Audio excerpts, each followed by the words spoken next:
Hi guys. तो आज इस वीक के वीडियो में आपका स्वागत है।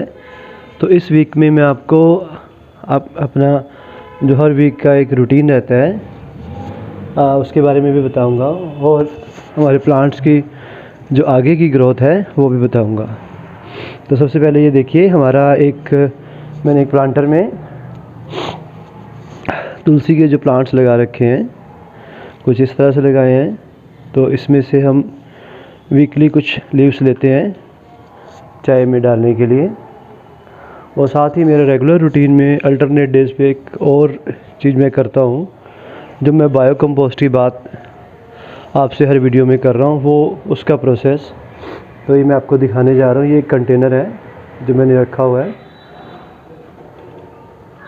तो डेली का जो भी हमारा किचन वेस्ट होता है, आप ये देख पा रहे हैं, फ्रूट और वेजिटेबल्स के छिलके हैं, वो मैं इस बॉक्स में, इस कंटेनर में डेली या अल्टरनेट डेज पे इसमें डालता रहता हूँ।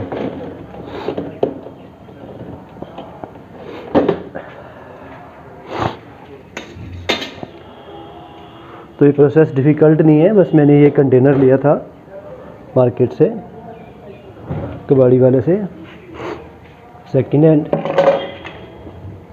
और इसके बीच में हम लोग डेली का जो भी किचन वेस्ट होता है वो डालते रहते हैं।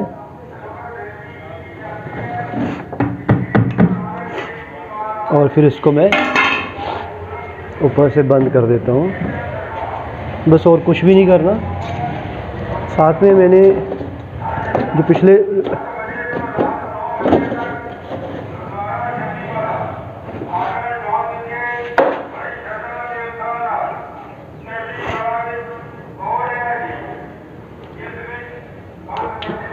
साथ में आज के कुछ ज़रूरी टास्क हैं जो मैं आपको दिखाऊंगा। तो चलते हैं टेरेस गार्डन में। हाय गाइस, तो आज एक नई वीडियो में आपका स्वागत है। तो लास्ट वीक के बाद हमारा ये नेक्स्ट वीडियो है, जिसमें मैं आपको इस 1 वीक में हमारे जो नए प्लांट्स थे या उसके पहले भी हमने जो प्लांट्स लगाए थे उनकी ग्रोथ के बारे में बताऊंगा। और साथ में हम जो कुछ नया ऐड करेंगे हमारे किचन गार्डन में, ऑर्गेनिक किचन गार्डन में, उसके बारे में भी बताऊंगा। तो ये कुछ नए हैं जो सीड्स मैं मार्केट से लेके आया हूँ। ये है गाजर का सीड है, ठीक है, कैरेट्स, और इसकी हम प्लांटेशन देखेंगे। ये पालक के सीड्स मैंने पहले भी लगाए हैं, लेकिन पालक कुछ एक गमले में तो ठीक से हो गई, बाकी 2 में ठीक से हुई नहीं है। और ये मूली के हैं सीड्स, मेरे पास पहले से पड़े हैं। इसका मैंने लास्ट 2 वीडियोस में बताया भी, हमने 2 ग्रो बैग्स में लगाए हुए हैं। साथ में मैं एक नए आइडिया के साथ भी आपको आज दिखाऊंगा इसके प्लांटेशन के बारे में, कि सीड्स को हम लगाएंगे। तो वीडियो में आगे बढ़ते हैं। तो हमारे ऑर्गेनिक किचन गार्डन की वीडियो में आपका स्वागत है। तो हम एक एक करके आगे बढ़ेंगे कि जैसे मैं डिफरेंट जो प्लांट्स लगाए हैं इन दिनों में उनकी ग्रोथ आपको दिखाता हूँ, और नए प्लांट्स हम जो ऐड करेंगे उसके बारे में भी। तो इसमें कुछ प्लांट्स हैं जो मैंने सीड से प्रिपेयर किए हैं, कुछ लास्ट ईयर के सीड्स रख के प्रिपेयर किए हैं, और कुछ सीड्स या प्लांट्स मैं बाज़ार से भी लेके आया हूँ, नर्सरी से। जैसे ये आप देख पा रहे हैं, ये हमारे टमाटर के प्लांट्स हैं, टमाटोज़ के। तो इनके जो प्लांट्स हैं मैं नर्सरी से लेके आया था, तो 2 रुपीज़ ईच के हिसाब से उन्होंने मुझे दिए थे। तो शुरुआत करते हैं वीडियो में। तो सबसे पहले हम बात करते हैं हमारे जो मटर के प्लांट मैंने जो लगाए थे, मटर के सीड्स लगाए थे, लगभग 3 वीक्स हो चुके हैं इनको लगाए हुए। तो इनको मैंने ये जो वेजिटेबल कैरेट है इसमें लगाया था। तो आप देख पा रहे हैं 3 वीक्स में इनमें काफ़ी अच्छी ग्रोथ हो गई है, छोटी छोटी बेलें निकल आई हैं। तो इनका आगे का ग्रोथ भी मैं आपको दिखाता रहूँगा। तो आज कुछ और भी हम इसमें ऐड करेंगे। तो ये 2 कैरेट्स मैंने लगाए थे, मटर के जो प्लांट्स हैं, मटर के सीड्स लगाए थे। आगे हम बात करते हैं ये जो गुलदोदी के जो प्लांट्स हैं, जो मैंने बताया था आपको लास्ट 2 वीडियोस में भी, इनको मैंने नर्सरी से परचेज़ नहीं किया। इनको मैंने ऑलरेडी जो मेरी लास्ट ईयर का एक प्लांट लगा हुआ था उसमें से ही मैंने स्टेम में से कुछ पार्ट एक्सट्रैक्ट करके इन प्लांट्स को रेडी किया है। तो आप देख पा रहे हैं 3 वीक्स में इनकी भी ग्रोथ बहुत अच्छी हो गई है। प्लांट्स पूरी तरह से लग चुके हैं। इनमें कोई भी फर्टिलाइज़र मैंने यूज़ नहीं किया, सिर्फ घर में बनाया हुआ बायो कंपोस्ट मैंने यूज़ किया है, और साथ में बायो एंजाइम्स जो मैं घर में ही रेडी करता हूँ। तो उनसे रिलेटेड वीडियोस भी आने वाले टाइम में मैं चैनल पे अपलोड करूँगा। और ये आप देख पा रहे हैं, ये है हमारा कसूरी मेथी का एक मैंने वेजिटेबल कैरेट में लगाया था। तो मैंने आपको बताया ही था कि इसके जो सीड्स हैं वो भी मैंने मार्केट से नहीं परचेज़ किए हैं। ये भी हमने लास्ट ईयर की जो कसूरी मेथी लगाई थी उसके कुछ सीड्स रहने दिए थे लास्ट में मैंने, क्योंकि जब ये मेथी पक जाती है तो कुछ फलियां लग जाती हैं, फलियां पकने के बाद सीड्स आ जाते हैं, तो सीड्स को मैंने प्रिजर्व करके रख लिया था। अब मैं आपको आगे दिखाता हूँ कि जो मैंने मार्केट से इस बार मेथी के जो दूसरे बीज लिए थे देसी मेथी के, तो इसमें से एक बार मैं हार्वेस्टिंग ले चुका हूँ। तो ये कुछ ज़्यादा इसने ग्रोथ नहीं दिखाई है, तो इसमें हम और भी सीड्स डालेंगे ताकि ये थोड़ी डेंस हो जाए। साथ में मैंने इन कैरेट्स में लगाए थे पालक के बीज, तो ये शायद कोई कीड़ा लग गया इनको, तो इस पर आज मैं ऑर्गेनिक स्प्रे करूँगा। और साथ में इसको थोड़ा सा ठीक करके और भी जो नए सीड्स लाया हूँ मैं पालक के, वो इसमें लगाऊंगा, क्योंकि पालक ठीक से हो नहीं पाई है। इस वाले प्लांटर में ठीक से हो गई थी, तो मैं लास्ट वीक मैंने इसे थोड़ी हार्वेस्टिंग ले ली थी। अब आगे बढ़ते हैं। ये जो मैंने एक प्लांट लगाया था नर्सरी से लाके नींबू का, कागची नींबू का, तो इसको भी अभी 3 वीक्स हुए लगाए हुए, क्योंकि ये पहले से काफ़ी बड़ा था, लेकिन लगने के बाद इसमें काफ़ी अच्छे जो है नए स्टेम्स निकल आए। आप देख पा रहे हैं ये सारे इसके बाद ही लगे हैं, पहले नहीं थे ये। और इसमें बहुत अच्छी लास्ट वीक बहुत अच्छी फ्लावरिंग भी थी, फ्लावरिंग के बाद ही फ्रूटिंग होती है। तो कुछ फ्रूट्स कुछ लेमन लगे भी हुए हैं इस पर। और इसमें भी मैं आपको बताऊं कि मैंने कोई भी पेस्टिसाइड या कोई भी फर्टिलाइज़र नहीं यूज़ किया, बायो कंपोस्ट ही हमने यूज़ किया है। साथ में ही बायो एंजाइम, फ्रूट और वेजिटेबल से तैयार किया बायो एंजाइम ही यूज़ करते हैं। तो मैं यही रिकमेंड करता हूं कि आप लोग भी यही यूज़ करो, फर्टिलाइज़र्स बाजार के केमिकल वाले फर्टिलाइज़र्स को यूज़ ना करो। अब आगे पढ़ते हैं।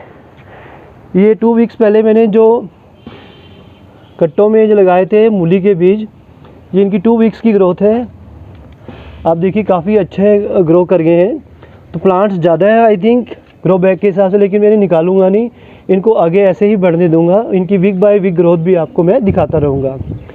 उसके बाद एक गैलन काट के मैंने 2 प्लांटर रेडी किए थे, ज़्यादा डीप नहीं है, 2 या 3 इंच डीप हैं। इस वाले पार्ट में मैंने मेथी लगाई थी, तो आप देख पा रहे हैं कुछ ग्रोथ हुई है। और इस पार्ट में मैंने धनिया लगाया था। तो मेथी और धनिया दोनों के ही बीज ही मार्केट से नहीं खरीदे हुए, लास्ट ईयर के बीज रख के ही मैंने उन्हीं सीड्स को ही यूज़ किया है। अब आगे बात करते हैं। इन बड़े वाले गमलों में 20 इंच के गमलों में मैंने टमाटर के प्लांट लगाए थे। इनको भी 2 वीक्स हुए हैं। जब मैंने लगाया था तो बहुत ही छोटे थे ये, आप हमारे पुराने वीडियोस में देख सकते हैं। तो ये 2 वीक्स की गमले में लगने के बाद की ग्रोथ है इनकी, तो बहुत अच्छी ग्रोथ दिखा रहे हैं ये। तो 3 प्लांटर्स में 20 इंच प्लांटर्स में मैंने इनको लगाया है, और एक छोटे गमले में भी लगाया है, प्लास्टिक के गमले में भी। इसमें भी ये अच्छी ग्रोथ दे रहे हैं। उसके बाद है ये पिछले हफ्ते मैंने लगाया था, ये शिमला मिर्च का है पौधा, ये भी शिमला मिर्च है। और एक टमाटर का पौधा भी था मैंने इसमें लगाया था, और 2 ये शिमला मिर्च के। तो ये इनकी 2 वीक्स की ग्रोथ है। और ये कुछ नए मैंने ऐड किए हैं छोटे गमलों में, ये भी शिमला मिर्च के हैं। हर एक गमले में मैंने 2-2 प्लांट लगाए हैं। इनकी भी वीक बाय वीक ग्रोथ आपको मैं दिखाता रहूँगा। अब आगे बढ़ते हैं हमारे बैंगन के पौधों की तरफ। तो ये कुछ शायद सर्दी शुरू हो रही है या कुछ बग्स ने अटैक कर दिया है, तो ये थोड़े अजीब से हो गए हैं, इन पर कुछ बग्स भी आ गए हैं, आप देख पा रहे हैं। लेकिन फ्रूटिंग बहुत अच्छी हुई है। इनसे 1-2 बार हम बैंगन निकाल भी चुके हैं। बैंगन लगे हुए, आज मैं इन पे इवनिंग में पानी में मिक्स करके जो ऑर्गेनिक पेस्टिसाइड मैंने तैयार किया है उसका स्प्रे करूँगा, ताकि ये जो बग्स हैं ये निकल जाएं और प्लांट ठीक तरह से ग्रो कर सकें। और ये हमारा मिर्ची का प्लांट है। आपको मैं एक चीज़ बताऊं, जो मैंने इनिशियली लगाया था इसको, तो इस पर बहुत टाइम तक कोई फ्लावरिंग नहीं हुई थी। फिर मैंने रेगुलरली इसमें घर में जो हमारा प्रिपेयर किया हुआ है ऑर्गेनिक बायो कंपोस्ट है वो भी ऐड किया, और साथ में बायो एंजाइम जो फ्रूट से तैयार किया वो ऐड किया। तो उसके बाद मुझे लगा कि इसमें फ्लावरिंग भी बहुत हुई थी और फ्रूटिंग बहुत ज़्यादा हुई है, बहुत अच्छे से भरा हुआ है ये। तो ये हमारे और भी प्लांट्स हैं, ये भी मिर्च का प्लांट है। अब आगे बढ़ते हैं। ये हमारा एलोवेरा प्लांट है, इसकी लास्ट वीक की ग्रोथ के बाद मैं आगे का दिखा रहा हूँ। तो इसमें भी जो मैंने इनिशियली लगाया था तो एक ही स्टेम लगाई थी इस तरह की, लगभग 6 मंथ्स पहले लगाया था शायद मैंने। तो इससे मैं काफ़ी बार इसमें से इस तरह के स्टेम्स निकाल चुका हूँ घर के यूज़ के लिए। और साथ में हमारा ये लंबा वाला जो प्लांटर है इसमें हमने मिंट लगाया हुआ है। कुछ सीड्स मैंने इसमें बीच में खाली जगह थी, थोड़े से मैंने जो मेथी के सीड्स डाल दिए थे, तो मेथी बीच में ही उग रही है। और साथ में ये एक नया प्लांटर है, इसमें मैंने एक ये मटर के लगाए थे पौधे, मटर के सीड डाले थे, तो आप देख पा रहे हैं ये भी अच्छी ग्रो कर रहे हैं। साथ में ही मिंट है, थोड़ा मिक्स मोड लगाया है। कहते हैं कि जो पीज़ हैं या जो दाल के जो पौधे होते हैं, दाल के जो बीज हैं, ये भी साथ साथ उगाने चाहिए, क्योंकि इनकी जड़ों से ज़मीन को नाइट्रोजन मिलती है। तो थोड़ा मिक्स क्रॉपिंग भी करनी चाहिए, चाहे गमले में भी करो, एक दो चीज़ें साथ साथ आप मिक्स मोड में भी उगाएं। तो आपको मैं आगे दिखाता हूँ। ये हमारे 20 इंच के गमलों में मैंने टमाटर के पौधे, ये पौधे मैं मार्केट से नहीं लाया था, ये मैंने घर के टमाटर से तैयार करके ही रेडी किए थे। इस पर फ्लावरिंग आ रही है, देखो, ठीक है। तो ये 1 वीक की ग्रोथ मैंने आपको दिखा दी है। अभी इस वीडियो के अगले पार्ट में आगे हम देखते हैं कि जो ये नए मैं लेके आया हूँ, ये पालक के बीज हैं और ये गाजर के हैं और ये मूली के हैं, इनको हम लोग आज ऐड करेंगे और इनकी नेक्स्ट वीक की ग्रोथ आपको मैं नेक्स्ट वीक की वीडियो में दिखाऊंगा। और इसके लिए मैंने मिट्टी रेडी करनी शुरू की है। ये कुछ इस तरह से है, एक गमला खाली था, उसकी मिट्टी ऐड की है, कुछ मैंने बायो कंपोस्ट ऐड किया है और कुछ सूखी मिट्टी। तो इनको अच्छी तरह से आपको मिक्स करना है, इस पॉटिंग मिक्सचर को, और गमलों में भर देना है। तो मैंने एक गमला ये रेडी किया है गाजर के प्लांट्स लगाने के लिए। इसमें मैंने गमले में ऐड किया है मिट्टी और ऑर्गेनिक कंपोस्ट और कुछ गोबर की खाद। तो इसको मैंने पूरा फिल कर लिया है मिट्टी से। तो ज़्यादा गहरा नहीं है, लेकिन अभी अवेलेबल ही है और इस पर हम लगा के देखते हैं अभी। तो ये हमारे गाजर के बीज हैं, तो आप इनको किसी भी पैटर्न पे लगा सकते हैं। तो मैं स्प्रिंकलिंग से करूँगा। ये गाजर के सीड्स हैं, ये लगभग आप देखो जीरे के जैसे होते, जैसे जीरा होता है। तो इसको हम थोड़ा स्प्रिंकल कर देते हैं।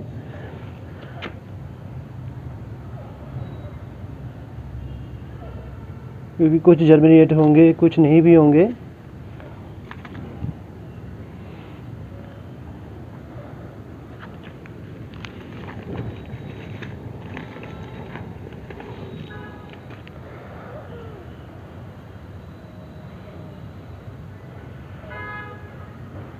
तो मैंने ऑल ओवर स्प्रिंकल कर दिया है। साथ में मैंने ऐड करूँगा इसमें कुछ मटर के सीड्स, क्योंकि गाजर हमारा जो प्लांट है रूट प्लांट है। तो और जो मटर है वो एक तरह से आपने देखा ही है, हमारा जो है जो फ्रूट है ज़मीन के बाहर लगता है। और साथ में जो मटर के जो दालों वाले पौधे होते हैं, इनकी रूट्स में नाइट्रोजन होती है। तो मैं ये एक्सपेरिमेंट के पर्पज़ से ही गाजर के बीच में, गाजर के प्लांट्स के बीच में रैंडम कुछ जो है वो मटर के भी लगाऊंगा।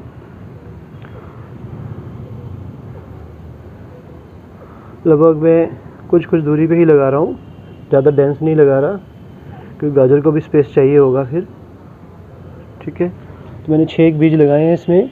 अब ऊपर एक पतली लेयर आपको मिट्टी की डाल देनी है और उसके बाद हल्का सा पानी स्प्रिंकल करना है। और नेक्स्ट 1 वीक के बाद मैं आपको इसकी 1 वीक की ग्रोथ दिखाऊंगा कि 1 वीक के बाद ये सीड्स कितने जर्मिनेट हुए। तो ये वो फूल हैं जो मैं दिवाली पे हम लोग पूजा में यूज़ करते हैं। तो इनके मैंने थोड़ा से इनको खोल दिया था, तो सीड्स एक्सट्रैक्ट कर लिए हैं। इससे हम बायो कंपोस्ट भी बना सकते हैं, बायो एंजाइम भी, क्योंकि फूल अच्छी क्वालिटी के लग रहे थे। तो इनमें से कुछ फूलों को मैं यूज़ करूँगा जो गेंदे के पौधे हैं उनको रेडी करने में, क्योंकि जहाँ आप वेजिटेबल्स वगैरह लगाते हो, फ्रूट लगाते हो, वहाँ कुछ पौधे फूलों के भी होना ठीक रहता है। पॉलिनेशन में फूल से जो है मधुमक्खियाँ या और कीड़े अट्रैक्ट होते हैं, जिससे पॉलिनेशन में हेल्प होती है। तो ये एक प्लांटर मैंने लिया है, जिसकी एक साइड में मैं इनको लगा दूँगा, दूसरी साइड को किसी और चीज़ के जर्मिनेशन में यूज़ करेंगे। तो इसको मैं इवनली स्प्रेड कर देता हूँ इसके एक साइड में। कुछ एक ही लगाने हैं, ज़्यादा नहीं लगाने।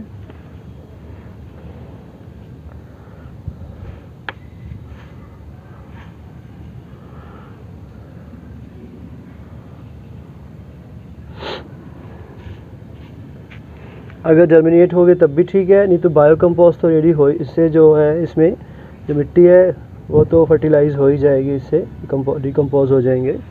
तो ये मैंने एक साइड में लगाए हैं और इनकी भी नेक्स्ट वीक की ग्रोथ दिखाऊंगा। ऊपर से इसको पतली सी मिट्टी के लेयर के साथ आपने कवर करना है और पानी स्प्रिंकल करते रहना है। तो मूली के जो कुछ बीज कुछ दिन पहले मेरे से बच गए थे, तो मैंने क्या किया है कि 2 जो सरसों के तेल की बोतल्स होती हैं, ये हम वैसे फेंकते ही थे या गाड़ी वाले को देते थे, मैंने इनका ऊपर का पार्ट कर दिया है और ये एक लंबे कंटेनर जैसे हो गए हैं। तो दोनों में मैंने मिट्टी और बायो कंपोस्ट का मिक्सचर है जो ऐड कर दिया है। अब इसमें मैं कुछ मूली के बीज ऐड कर दूंगा, क्योंकि मुझे लग रहा है कि ये लेंथी हैं और मूली की ग्रोथ इसमें अच्छी होगी। तो इसमें मैं अब मूली के बीज लगा दूंगा और वीक बाय वीक इसकी ग्रोथ भी आपको दिखाता रहूँगा।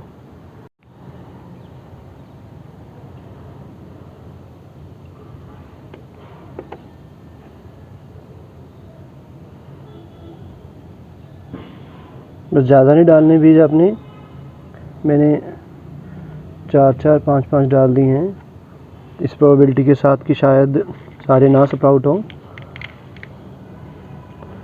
ऊपर से एक पतली लेयर आपको मिट्टी की लगा देनी है। तो आई थिंक ये 3 या 4 डेज़ में इनमें से छोटे छोटे प्लांट्स बाहर आ जाएंगे। तो देखिए, जो ये मैंने पालक के बीज लगाए थे, तो ये पौधे ख़राब से हो गए हैं, इनको किसी बग ने अटैक कर दिया है, तो ये खाने के नहीं रह गए हैं। तो इन 2 कैरेट्स को मैं, जिसमें ऐसा हो गया है, इन पालक के पौधों को मैं निकाल दूंगा और बायो कंपोस्ट में डाल दूंगा, बायो कंपोस्ट बिन में डाल दूंगा। और जो नए सीड्स मैं लेके आया हूँ इस वीक, इसमें हम ये प्लांट करेंगे और रेगुलरली इस पर स्प्रे भी करेंगे, जो बायो एंजाइम से मैंने प्रिपेयर किया है पेस्टिसाइड का पर्पज़ से। तो इसको हम निकाल देते हैं पहले, डायरेक्टली पुल करके भी निकाल सकते हैं, क्योंकि ये अब खाने के नहीं रह गए हैं।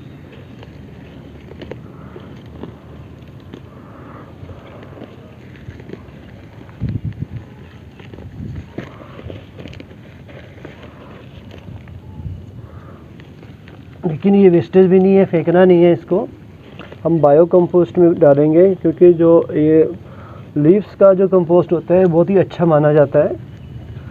तो जो हमारा वेजिटेबल और फ्रूट का हमने एक बायो कंपोस्ट बिन लगाया हुआ है, ये उसमें मैं ऐड कर दूंगा। बस सिंपल मैंने हल्का हल्का पुल किया है। देखो, ये सारे प्लांट्स बाहर आ चुके हैं, तो मैं एक साइड में रख देता हूँ।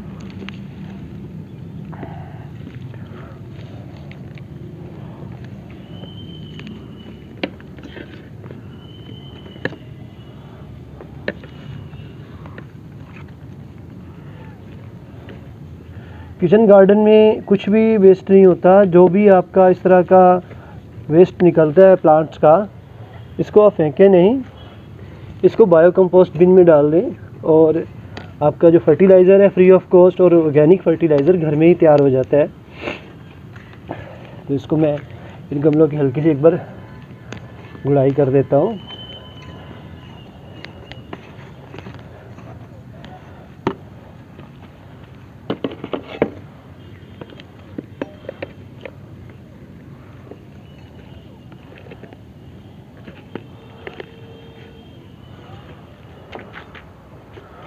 और ये जो नए सीड्स हैं, इसके ऊपर मैं स्प्रिंकल कर दूंगा और हल्की सी मिट्टी की लेयर डाल दूंगा ऊपर और वाटर स्प्रिंकल कर देंगे। तो आप इस तरह से वंस अ वीक कुछ भी प्लान करके नया ऐड कर सकते हैं। और साथ साथ ही जो पौधे सीड से होते हैं, उनके वो ऐसी छोटी ट्रेस जो मिल जाती हैं घर में होती हैं, उनमें साइड बाय साइड रेडी करते रहो। जैसे ही ये 15-20 दिन में इनमें से छोटे छोटे पौधे बाहर आएंगे, तो जैसे वो ग्रो करेंगे तो इनको हम बड़े गमलों में शिफ्ट कर देंगे, क्योंकि तब तक ये जो बैंगन के गमले हैं इनमें फ्रूटिंग हो चुकी है। तो तो ये स्पेयर हो जाएंगे। जैसे ही ये स्पेयर होंगे तो हमारे नए प्लांट्स रेडी होंगे। तो आप भी कुछ इस तरह से प्लानिंग के साथ चल सकते हैं। अभी आज इस वीडियो में इतना ही है। अगले वीडियो में मैं आपको इनकी आगे की ग्रोथ और जो हम नए मेंबर्स, नए प्लांट्स इसमें ऐड करेंगे उसके बारे में भी आपको बताऊंगा। Thanks for watching this video.